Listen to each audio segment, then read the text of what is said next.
যেভাবে ডিম দিয়ে টমেটো দিয়ে ভাত ভাজি করি সেটাই রেসিপি নিয়ে আসছি আজকে।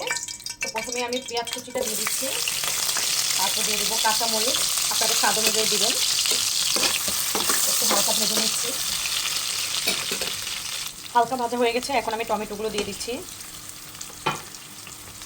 এখন আমি হাফ চামচ পরিমাণ একটু হলুদ দিব, আর দিয়ে দিচ্ছি হাফ চামচ পরিমাণ লবণ দিয়ে এখন খুব ভালোভাবে এটাকে ভেজে নিতে হবে। হালকা ভাজা হয়ে গেলে আমি মাঝখান বরাবর ডিম দিয়ে দিব।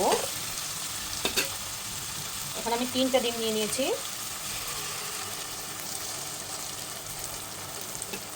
এখন আমি এটার সাথে মিক্স করে দিব। চেষ্টা করবেন ডিমটা যাতে একটু হালকা ভাজা হয়, সাথে সাথে ঘুরতে যাবেন না, তাহলে খেতে ভালো লাগে না। একটু হালকা ভাজা হয়ে গেলে তারপর ডিমটা ভেঙে দেওয়ার চেষ্টা করবেন।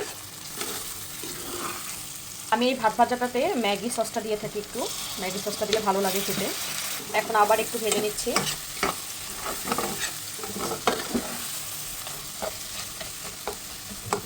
ভাজা অলমোস্ট শেষ। এখন আমি ভাত দিয়ে দিব। ভাতটা দিয়ে এখন নেড়ে চেড়ে নিচ্ছি। আর ভাতের জন্য লবণ দিতে হবে, ভাতের পরিমাণ বুঝে আপনারা টেস্ট অনুযায়ী লবণ দেবেন।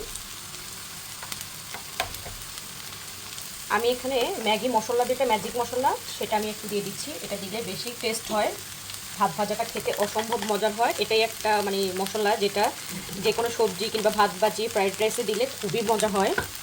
আমি আরেকটু নেড়ে চেড়ে নিচ্ছি। দেখেন ভাত ভাজিটা দেখতে অসাধারণ হয়েছে, খেতেও অনেক মজার হবে আশা করি।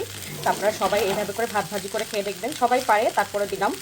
খেয়ে দেখবেন খুব মজার। যখন বাসায় একদমই কিছু থাকে না, তখন টমেটো থাকলে আর ডিম থাকলে আর কোনো কথাই নেই, আমরা এভাবে করে ভাত ভেজে নিই। তো কেমন হয়েছে সবাই জানাবেন।